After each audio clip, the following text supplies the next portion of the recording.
Ndasubiriye kubahereza mwiriwe canke mwaramutse bivanye naho buri umwe wese aherereye banywanyi bacu mubana natwe makuru n'ibiganiro vya misi yose tubandanya gushikiriza kuri no mbonesha kure yacu ari nayo yanyu Muhuza TV.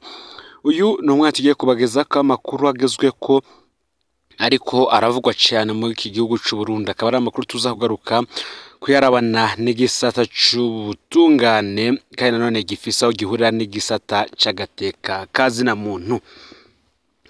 Ni mu gihe benshi mu baharanira agateka kazina muntu ndetse na benshi mu bantu bavyumva umunyororo ari umuntu afise uburenganzira bw'umuntu kiretse ubwo amategeko atamwemerera. Agwaye aravugwa kandi akajanwa kwa muganga abishoboye. Ni mu gihe muri iyi minsi hibonekeza ikibazo gihambaye cyane mu mabohero yo mu gihugu cy'u Burundi, aho abanyororo bagwara bakabura ubuvuzi. Mwibohero rya Muramvya ubuzima bwa General Major Celestin Ndayisaba burabangamiwe. Bumwe mu butumwa duhejeje kuronka buva mwibohero rikuru rya Muramvya bukavuga ko General Major Celestin Ndayisaba amaze igihe kinini agwaye cyane ariko akabarankiwe kuja kwivuza. Mu batanze ubu butumwa bamutabariza bavuga ko General Major Celestin Ndayisaba atagishobora no gutambuka, aje hanze babanje kumuterura kuvayo navyo bikagenda uko nyene. General Major Celestin Ndayisaba uyu afise imyaka 71 akaba asanganywe ingwara zitoroshe kandi zizwi n'abarongoye ibohero rya Muramvya. Kumwankira kuja kwivuza mu baganga babishoboye bakavyita ugonyura uburenganzira bw'umunyororo. Hari kandi abanyororo benshi bamaze iminsi bapfira mu mabohero kubera bankiwe kuja kwivuza. Abakora ibintu nabo ngo barakwiriye gukurikiranwa kuko iri ni hohoterwa rikomeye rya kiremwa muntu. Nkuko twatanguye tubivuga, umunyororo nawe arafise uburenganzira bw'umuntu uwo ari we wese kiretse ubwo atarekuriwe n'amategeko n'ubundi ari mu munyororo. Gusa n'ubundi bantu benshi bagomba bagiriza umushikiranganje w'ubutungane Domine BANYANKIMBONA ko n'ubundi atibuka ko abari mwibohero nabo ari abantu nk'abandi n'ubundi ngabagendere. Hari benshi bagiye barafatirwa ingingo mu nyuma ibihano vyabo bigakugwa ko, ariko abo bose baracavundiye mu mabohero. Ikibazo kiri mu mabohero y'u Burundi ngo nta wundi yo gitorera inyishu uretse umukuru w'igihugu. Ni mu gihe n'ubundi imwe mu mpanuro zihabwa bihangage biri ku butegetsi navyo vyo kwibuka ko ngo ibohero ari nk'ibitaro, umuntu amenya ko atazoryinjiramwo apfuye gusa. Ngejo uwo ari we wese yo kwisanga ageze ahari General Ndayisaba uno munsi. Bagasaba umushikiranganje w'ubutungane ndetse n'umukuru w'igihugu kumutabara amureke aje kwivuza nkuko nawe ashobora kuzobikenera umwanya ugeze. Benshi bakavuga ko akarorero kagaragara k'ingene ibihangange bigenda birakubitwa hasi umunsi ku yundi ari General de Police Arengiyome Bunyoni. Ifatwa rye ryagaragaje ko n'ubundi atawundi mu gihugu atokwinjira ibohero Varisto Ndayishimiye yabishatse. Ngo rero baravye neza boshikira mu ibohero rikuru rya Muramvya bakaraba ubuzima bwa General Major Celestin Ndayisaba ndetse bakanamureka akaja kwivuza ku baganga babishoboye, kuko n'ubundi uburenganzira bwiwe buri ko burahonyogwa mu gihe binavugwa ko afise imyaka iri hejuru cyane, akaba afise imyaka 71. Rero kubona umuntu ufise imyaka 71 n'ubugwayi bukomeye cyane, ubwo n'ubugwayi bushobora gukura umwanya. Ni mu gihe Gihango umusirikari yishumye abagaha nakomeretsa umugabo w'imyaka ishika 60. Ubwo bisha bukaba bwarabereye mu karere ka Gikungwe muri komine Gihanga wo mu ntara ya Bubanza. Umusirikare yararashe abantu babiri, abashinga intaye bakavuga ko habaye imishwano hagati y'abo basivile babiri n'uwo musirikare bari mu bunywero. Umuyabaga umwe yariciwe aho nyene, umugabo w'imyaka 60 arakomeretswa. Bakoze ubwo bisha yarahagaritswe. Ivyo bikaba vyabaye mw'ijoro kuri transversale ya mbere ku bw'abashinga intahe. Bavuga ko habaye imishwano hagati y'umusirikare n'abasivile babiri bari mu kirabo. Mu gihe bariko barashwana, abo basivile baratse inkoho uwo musirikare yari yaborewe bayijana ku kirindiro c'igipolisi aho akorera. Abanyagihugu ngo baratinya ko hashobora kuba amabi asumbirije, niko bigana. Uwo yatswe inkoho yaciye aja mu kirindiro atora inkoho yiwe, yaciye agaruka aho ayo matati yabereye mu kinyegero. niho yarasa amasoro menshi ashwiragiza mu ntumbero yo kwihora. Niho umuyabaga yafashwe n'amasoro mu mutwe acarapfa. Umugabo w'imyaka ishika 60 nawe arakomereka bikomeye mu gihe ariko agerageza guhunga nk'uko vyiganwa n'umwe mu bacitse ku icumu agira ati nataye ubwenge.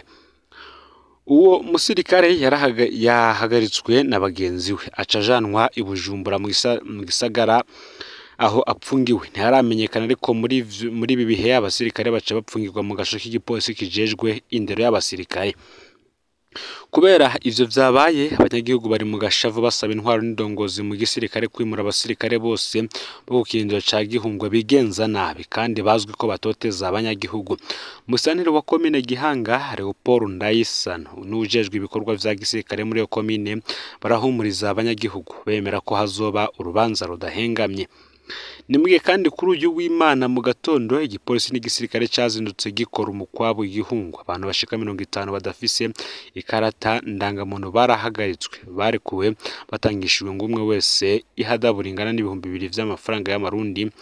Abanyagihugu bavuga ko bafise ubwoba bakibaza ko bashobora n'ubundi no gutegwa n'abagwanyi umwanya n'umwanya nk'uko vyagenze mu minsi iheze.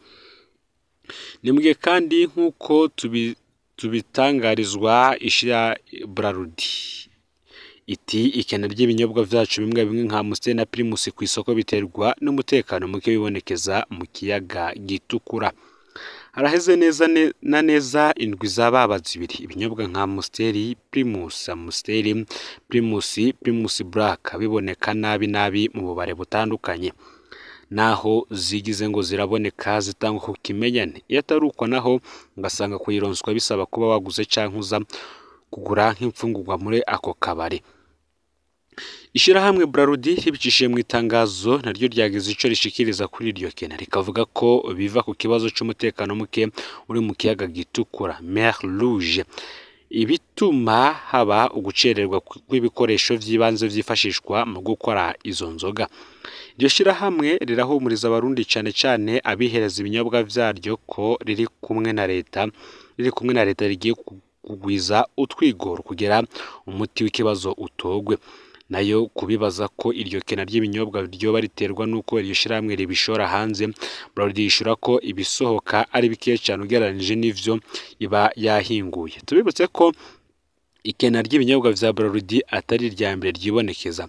Inshuro yaheruka iryo shirahamwe ryari ryamenyesheje ko ubukene bw'amafaranga y'agaciro ariyo ntandaro y'ikena ry'ibi binyobwa vyabo ku isoko ngaha mu gihugu c'u Burundi.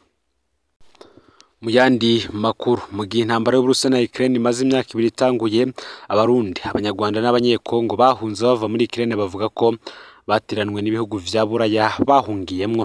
Uwo mugwi bava mu karere k'ibiyaga binini bari basanzwe muri Ukraine nk'impunzi bavuga ko muri iyo myaka bamaze bahunze ico gihugu ubuzima bwakomeje kuba bubi kuko benshi bimwe buhungiro mu gihe abo bahunganye abanya-Ukraine bakiriwe nk'intwari baritabwako.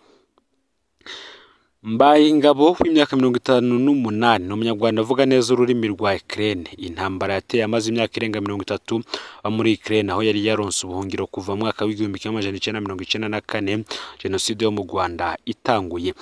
Intambara Ukraine n'Uburusiya iteye yahungiye mu Bubirigi ariko asavye ubuhungiro barabumwima ahubwo yategetswe gusubira mu gihugu yamwukamo c'u Rwanda, ivyo wewe abona nk'akarenganyo.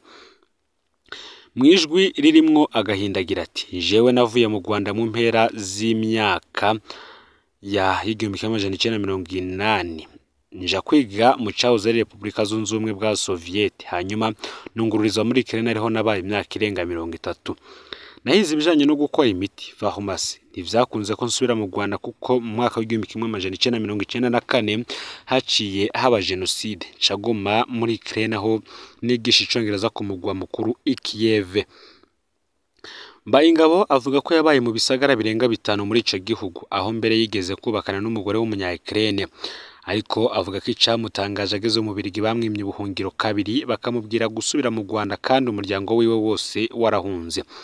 Ati sindatahura igituma abanya-Ukraine ariko bakira abanya-Ukraine ariko twebwe ntibaduha ubuhungiro kandi twese turi impunzi.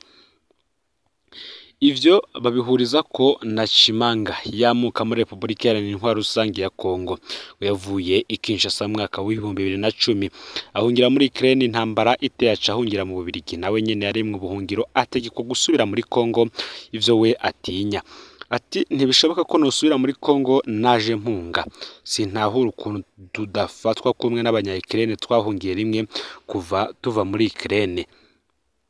Bertrand Bugingo w'imyaka 29 yahunze ava mu Burundi mu mwaka w'2015 yerekeza muri Ukraine aho yiga ivy'umuyaga nkuba n'amahinguriro electricité industrielle. Ingwano iteye yahunganye n'abandi ariko mu bihugu bibiri yaciyemwo baramwimye ubuhungiro. Avuga ati natanguye guhungira mu Budagi baranye mu buhungiro kabiri kose bantegeka gukinjura nungururiza mu Bubiligi naho nyene bamaze kumpakanira kabiri kose ntabona aho azokwerekeza mu gihe yunguruje ntihagire ikivamo kuko sinosubira mu Burundi naje mpunga.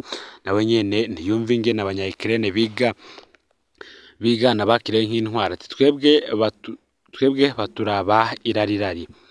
Abahinga mu mategeko ajanye n'impunzi harimwo Maître Gustave Niyonzima n'umushingamanza akaba n'umuhinga mu bijanye n'amategeko akingira impunzi avuga ko ivyashikiye abo banyafrika ari ukurenga ku mategeko n'ubundi mpuzamakungu ajanye no gukingira impunzi. Ati nukuri ivyo birababaje cyane kuko umuntu arafise uburenganzira bwo kuronka igihugu ca gatatu ahungiramwo mu gihe aho yahungiye hateye intambara nk'uko biri mu mategeko mpuzamakungu akingira impunzi yo kwigenekerezo ya 28 ukwezi kw'indwi umwaka w'1951. Avuga ko kwakira abanya-Ukraine ukareka abandi bahunze ingwano imwe ari ivangura kandi ngo ingingo ya 33 y'ayo mategeko irekana ko ata muntu yirukanwa bigaragara ko yasavye ubuhungiro ku mvo zigaragara. Avuga ko ivyo bihugu vyanse kubaho ubuhungira amategeko arategekanya ko bishobora kwitwarirwa.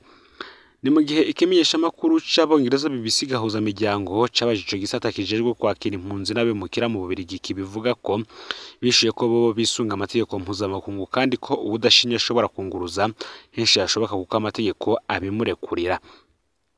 Abanyafrika bahanzwe n'ico kibazo mu Bubiligi no mu Budage bashobora kuba bashika 300 ariko no mu bindi bihugu vy'ishiramwe rya Buraya bariyo. Ubu babeshejweho n'amashirahamwe n'ibigo bitandukanye vyita impunzi kuko amareta y'ivyo bihugu atana kimwe asubira kugufasha iyo umuntu yimwe ubuhungira incuro zibiri. Ubu kubera ari igihe c'imbeho nyinshi bene ivyo bigo harimo Croix Rouge birabaho bakika umusaya ariko ubundi basa n'ababa mwibarabara kiretsa bagize amahirwe bakaronka inshuti zibakira. Aya niyo makuru yaragizwe ko muri kano kanya ufyonde subscribe canke sabone niba utari wafyenda ko kugira ngo tujikanwa nayo dushikiriza usangize kandi no makuru bagenzawe kugira ngo tujikanwa nayo dushikiriza kuri nombonesha kure ya channel yanyu Muhuza TV. Imana iba hezagira ibikorwa byanyu vya misi yose muri ko murakora.